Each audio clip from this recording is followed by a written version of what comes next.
Happy Friday, Pat. Hey, Rick, how you doing, buddy?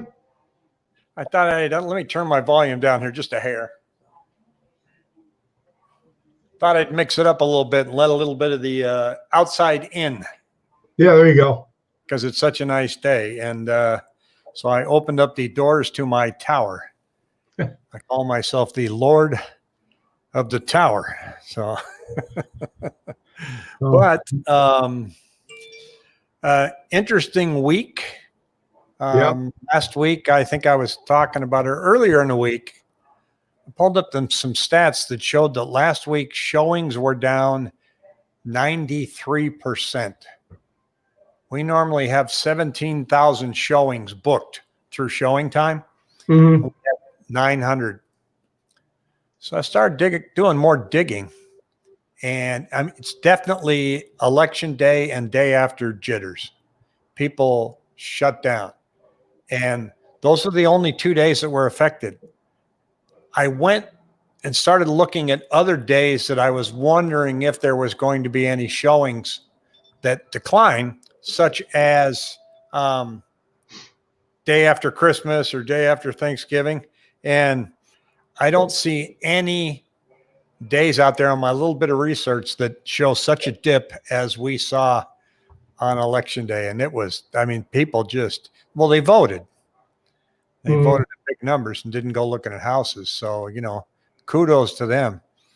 But we're back up to normal. We're back up 17,000 now. And it's worse out there. We've got fewer listings and fewer sales this week. Normally, we're rocking about 4,000 to 4,200 new listings and that same number of homes under contract. And now we're at 3,800. So, and that's following a national trend because now we're getting into Thanksgiving. That number, like today, we're only 83.98 on a Friday. That's about 300 lower than normal. I think it's going to be that way week after week till we get through the holidays. Yeah, holidays, and the election, COVID. Obviously, they're spiking up, and this has been an unprecedented year. There's so many things we can't put our finger on it because, like you said, you got the lack of supply. People are not moving around. You got the elections. You got COVID. You got the spiking COVID cases now. The shutdowns, lockdowns. Rates actually, got hit a little bit earlier in the week. Obviously, they came out with the my volume, so. with the vaccine. There. Yeah, let's talk a little bit about that. So when the news of the vaccine came out, the stock market took off like a rocket, right? What did that do to rates? Rates got hit. They got changed by probably about an eighth of a point. Nothing crazy, but that during that day it was bonds kind of bottomed out last week and then they spiked. When they say spike, anytime you get a bond movement, like let's say the 10-year or the 30-year, the 2% coupon, that's when I follow. There's different coupons you can follow, the 2, 2.5, the 3. You got the U.S. Treasury, and the mortgage-backed security. Those are two different securities. The Treasury, they kind of match each other, but there's a decoupling back in March and April that we were talking about how the mortgage-backed security market was like this and Treasuries were kind of like this. But on the mortgage-backed security market, though, that the bond got hit probably about, I think it was down about 45 basis points, which means that rates, like if you're getting quoted 3, as once again 3%, and you got costs of $500, you might get 3% still that day, but your cost might have gone up to $1,500. So the intraday moves, sometimes the rate doesn't change, but the costs, there's a rate and then the cost to get that rate, that'll usually fluctuate. If rates do move drastically, if they move an eighth of a point, where the rate actually moves, that's a big day in the bond market. But typically on when a mortgage-backed security in the bond market, they said 3% will be here. Here's your cost of $500.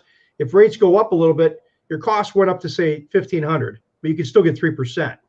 So this is usually what translates on bond movements every day is the cost. Some days if rates go down, I might get 3%, but instead of charging somebody $500, I might be able to charge them nothing. So that's how but those are usually day-to-day movements in the bond market. When you get a really big movement, like we saw back in March and April, you'll see rates go from 3 to say 3.25. That's a big day. That's a drastic day in the market. So, yeah. And the market had a really bad day last week and then a really good day this week. And it just, huge swings, and nobody can predict where the stock market's going to go. I mean, that's obviously it's going to continue growing as much as the Fed, continues to buy mortgage-backed securities and treasuries, and there's no other place for the money to go. There is the Fed chairman came out this week and said that there are several things he's concerned about. One of them is, just the low-end worker and the poor, the poor lady that got laid off that worked in a restaurant industry or a clerk, that he just doesn't see that coming back for a long, long time, and that we're going to have an impact on it, even if we spring back, which I just don't see anything that says they're going to spring back. And now with this huge jump in COVID, we're starting to see some draconian shutdowns being proposed again, and Michigan shutting down again. And I mean, you're going to reach a point where you just can't shut down anymore. I mean, Michigan could go ahead and shut down again, and there won't be a Michigan. No. This new director of blah, blah, blah that is supposedly going to work for Biden is proposing another 4 to 6 week national shutdown and pay everybody. So whatever you were making, Pat, we're shut down, or I was making, and we can't go out and work. They're going to just go ahead and pay us. The money's out there. What the hell, right? But but you look at it and you go, okay, well, so now everybody's running out right now and they're buying paper towels. And I know we're drifting off a little off of real estate here, but it's going to affect things. We don't have a new administration if Biden pulls this off until January 21st. So we're not going to have a 4 to 6 week shutdown between now and January 21st. There's a lot that can happen between now and then. We could improve greatly. Yeah. We could start seeing, some declines just based on the law of averages. Washington, my brother sent me a message and said that their governor's talking about, if you fly up there, and then I come back here, I have to quarantine myself here for 14 days. I don't know how he manages to pull that off. Thanksgiving and Christmas numbers are looking pretty bleak, but real estate humming along like a well-oiled machine. My little neighborhood that I track in Ocotillo, and I know I say this all the time, I don't count new construction. There's a little development right by Queen Creek and Dobson, the Price Road in Queen Creek, where they're building these new homes. And when I look at the MLS, there's about 6 of them that show up. So I don't count new construction in inventory and resale. They're down to 20 homes. And normally they're 65 to 85.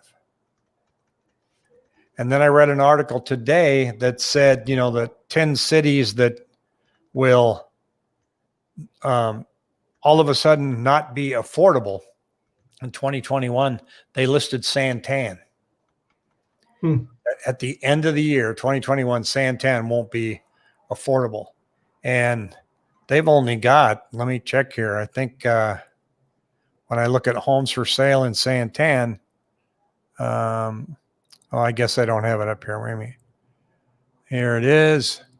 We have 89 homes. So there's not much to pick for in Santan, but that's why the house prices are going to keep going up and up. And rates are still. I did see an article about the fact that, prices are going up to the point of there is a little bit, there's obviously less affordability even with rates being low, prices keep going up. The affordability index is going to go off the charts.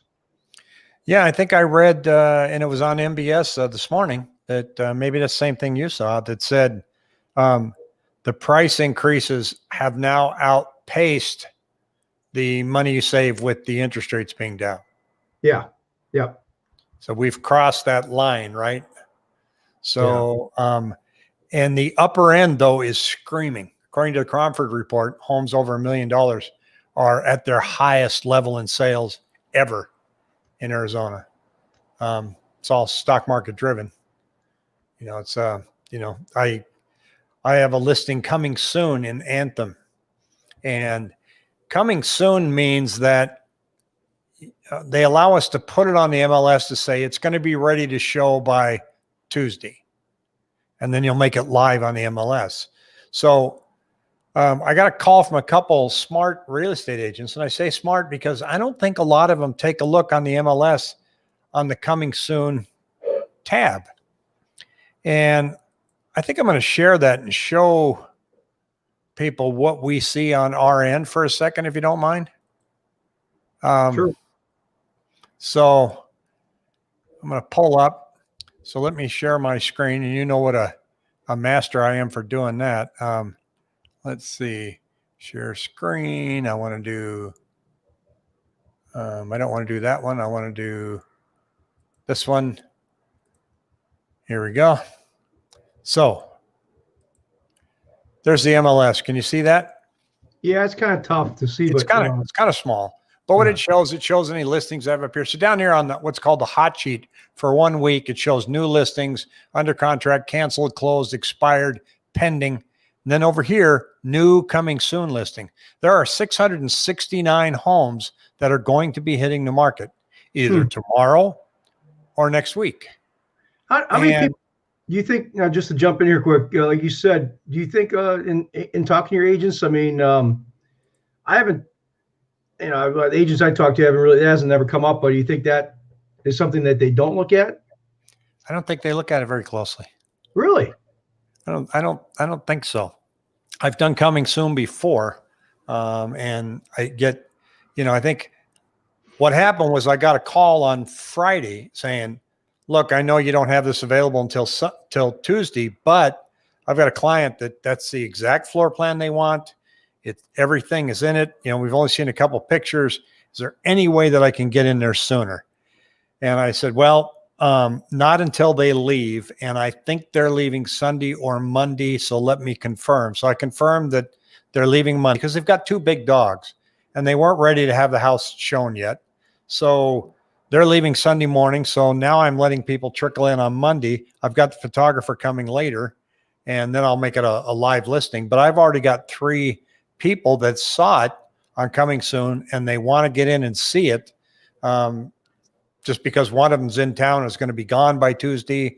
So kudos to those agents that take the time to go in and drill down and find that detail and offer their buyers something that because when you put it on coming soon, Pat, it doesn't show up on all the syndicated sites. So if you're looking on Zillow, it's not there. Interesting. It's not on. It's kind of like an IPO for a stock. Yes, exactly. Yeah. And that's it's not really an insider trading thing. It's just that it allows us to say, look, this home's going to be coming on real soon, but we're not ready for the photographs yet. They've still got 2 dogs inside the house. They don't have it ready to show, but when it's ready, so I'm giving you a heads up that it's coming on the market. And that's what coming soon is. It's not a pocket listing. Yeah. What's the difference with now? Explain to people what pocket listing is. Basically, well, a pocket listing. Let's say I was going to list that house, and I have a listing agreement with them that it's going to go live on Tuesday, but then I just start making phone calls to people and going, "Hey, I got this home that's going to be available on Tuesday," and it has no visibility. The only person that knows that is moi. Yeah. And that way I can work both sides of it. I can get a commission on the sell side and commission on the list side. It's a pocket listing. It's very, it's unfair. It's somewhat unfair, but it's exclusive. I mean, give you a jump on the market. A coming soon is almost the same thing, except I'm just not keeping the information to myself. I'm just putting it out there and saying here. The other thing it's not done is it doesn't have the 360 tour so that people from out of state can walk through it. That's really in this type of market, though. If you think about it, I mean, that's really the kind of edge that people, if they really want to get into a house, um, that's the kind of edge that you're going to have. I mean, that way you can get pre-qualified, get all your paperwork ready to go. You see it, kind of get your ducks in a row, maybe because Yeah, in this market, 4, 5, 6 hours makes a difference. well, and here's why, and here's something to think about if you're a buyer out there. 97% of buyers are finding their home on the internet. And I guarantee you 80% of them are finding them on Zillow. No doubt in my mind. Zillow's the #1 site for real estate. So keep that number in mind. 97% are finding the home on the internet. And yet 88% of, if not a little bit higher, of buyers are using a real estate agent. So if 97% of you are finding the home on the web without the involvement of a real estate agent showing you a house, get a hold of your agent and tell them exactly what you're looking for, and have him show you these coming soon listings, because you're not going to find it on Zillow or realtor.com. They're just not there yet. Well, it's kind of like with me with interest rates. I mean, people can look at it, interest rates on the computer, but is it really the real interest rate that you're going to be offered? Yeah, they're not even close. Yeah, I mean, it's just, they can, people can go on the internet and say, I get calls all the time saying, I saw the 30-year bond at 2%. I'm like, I don't know what unicorn lender is offering 2% 30-year fixed, but well, in our market, there's 900 homes that are going to hit the market, today. I mean, they're not coming on the market today, but there's 900 coming soon. Now, there may only be 2 that match your criteria, but in the case of Anthem, I've had 3 people call me saying, this is exactly what my clients are looking for. So I'm going up Sunday, and if you're a real estate agent, you need to get one of these. This is a Insta360R, and it's got, see those wide angle lenses on both sides? Mm-hmm. So this is for making 360 tours in the house. So you put it on the middle of the living room and then hit the button. It's got a 5-second delay, and you can control it with your phone, and you can walk all the way through the house and do complete 360 photos of the home like Matterport, and post them on the web and put them on the MLS. And now people can walk through the house and they can look around. They go, oh, there's the stove. Okay, and they can go outside and they can look around the yard. And you combine this with Google Street View, you can really check out a home. So now you're able to look at the photos, and then you're able to do a walk-through tour of the home. And those, I get a lot of complaints on photos going, this room looked bigger than it really was, because they're using a wide angle lens. But with these, they don't distort. So when you're walking through the room, you get more of a feel of that. Then you want to check out the neighborhood, and you can go to Google Streets, and you can literally drive up and down the street and check out the neighborhood. And that's really crucial in areas like historic downtown Phoenix area, because you'll see a beautiful little cottage home, and then you get to Google Street View and you see the one next door to it, and you're like, oh God, it's got 3 dead cars in the driveway, and it tells you a lot. And so that's why 97% of people are finding the homes on the web. And you got to look to see also too, do they have HOA or no HOA? Because obviously the ones with no HOA, you could have a nice home, and then 2 doors down, you could have a guy that's parking 13 RVs and 2 semi trucks and 3 campers in his yard. And, the HOA, is definitely going to, that's a big difference too. Yeah. There's a lot of things to look at, and you have to have, you've got to get your ducks in a row quick. And I think it really helps.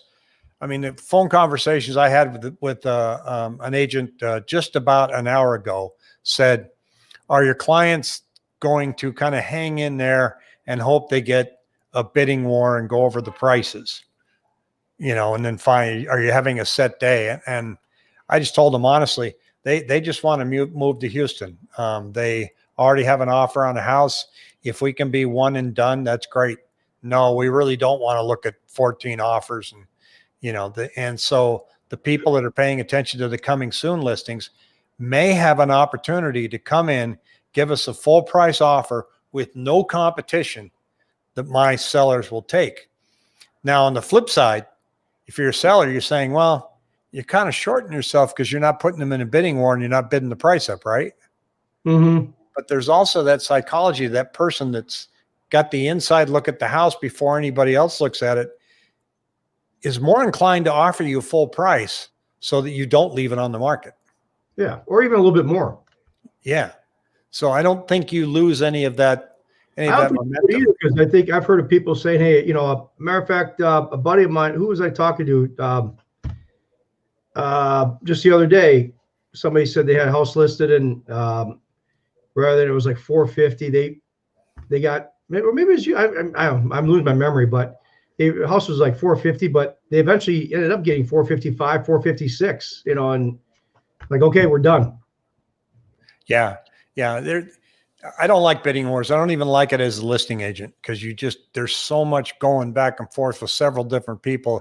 Give me your highest and best. Everybody writes them with an escalation clause. Then you got to look at 3 different offers you have to build an Excel spreadsheet out and you got to list everything. And this got an escalation clause and you got to sit here and play all this math and then find out where they topped out at. And it's not that easy. Well, I think too. The real estate agents that I've worked with not you, because like I told you, you're top. You are really in the top percentile in terms of agents knowing your information, how to negotiate. You don't create, drama. And I think that's my point is some agents, they think they're Don Trump Jr. You got to have 20 different offers and, it almost feels like they try to, what's the word I'm looking for? Overcompensate for their job. It's, to make their worth, they'll show like they're making their money. You've got 15, 20 offers. Yeah. It would be nice to have 15, 20 offers and the house goes from 450 to 480. But in the end game, I think sellers, they pick a price, you negotiate with you talk to your agent, you set a listing price that you want, the price that you want to get. Most of the time, correct me if I'm wrong, most sellers, they've got a price that they want to net out. If they get, that, they're great. They, for the most part, I see 9 out of 10 people saying, I want this price and I don't want to ding around too much. Yeah, that's where this one is. They've got an offer in a house. He doesn't need to sell this one to get the house in Texas. He's in a position where he can purchase that one and then sell this, whenever. And I told him, I go, well, it'll be done quickly. But they don't want to close real fast because they're going to be in Texas for 2 weeks. And then come back and you don't want to say you got 2 weeks to move. Yeah. They have a lot of stuff. So I've already had somebody say, well, we can close in 20 days. And I said, we don't want to close 20 days. Yeah. I know that's rare, but we don't. Maybe 40's more realistic. But then so we got to really start watching the dates because now you're getting up to Christmas. And so you definitely want to close before Christmas. So it's going to be a challenging listing for sure, just to try and work out the dates. But I think what we're going to see starting now and going all the way through December is more and more tightening, as if there could even be any such thing. COVID is going to start slowing down travel and interest from out-of-state buyers as their restrictions come in. The northern states where we normally start getting a lot of snowbirds coming down here now are starting to restrict travel from those areas. And that coupled with the fact that people just aren't going to want to list their homes again right now, that listing number 8398, we've been rolling at about 8,600 on Fridays. And we haven't dipped below 8,000 on Tuesday in over a month. And I predict that Tuesday we're going to dip down again. And we're probably going to be down another 300 next week because we're going to be combining the anxiety of COVID with the low inventory of the holidays. So It's going to get tough out there. And I think you're going to see a lot of buyers give up. One of our viewers said she's been outbid on 16 homes already, but she's trying to stay in the 275 range, and that's a cat fight. Yeah, 275 to 300 is a really tough.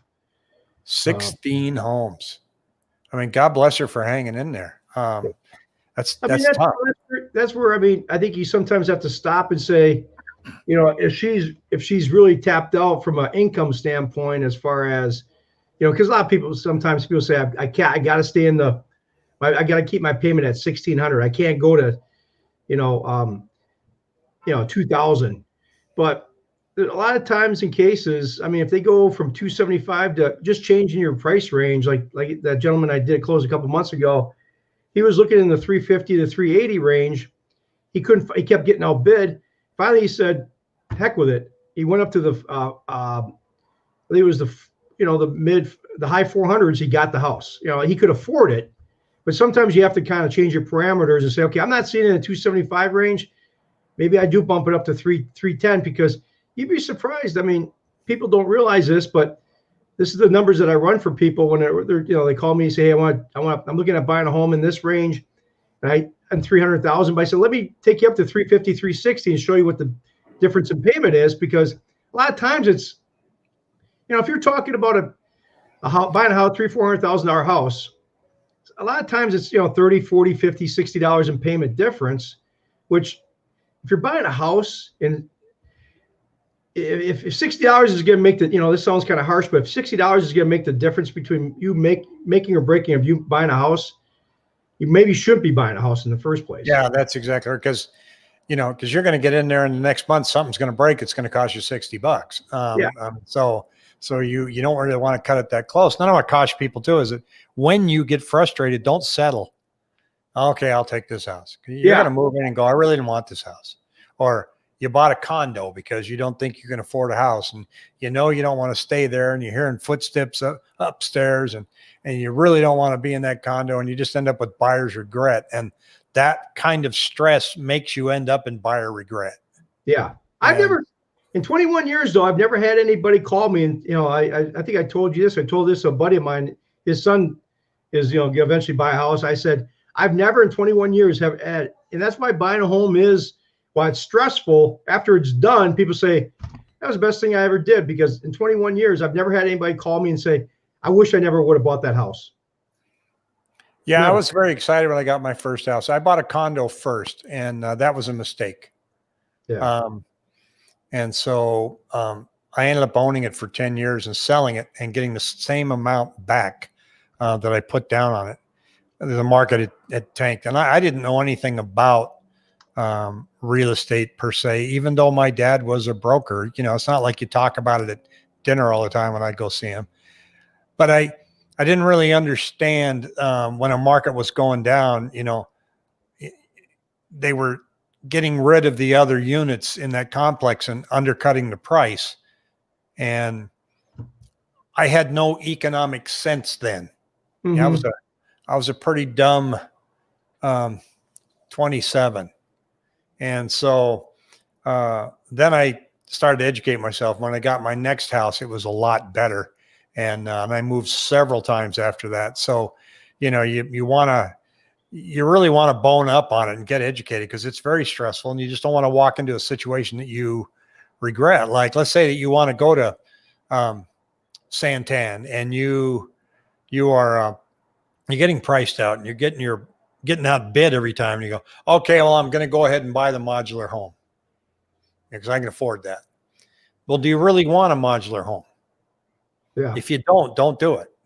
Yeah. Because you're going to regret it.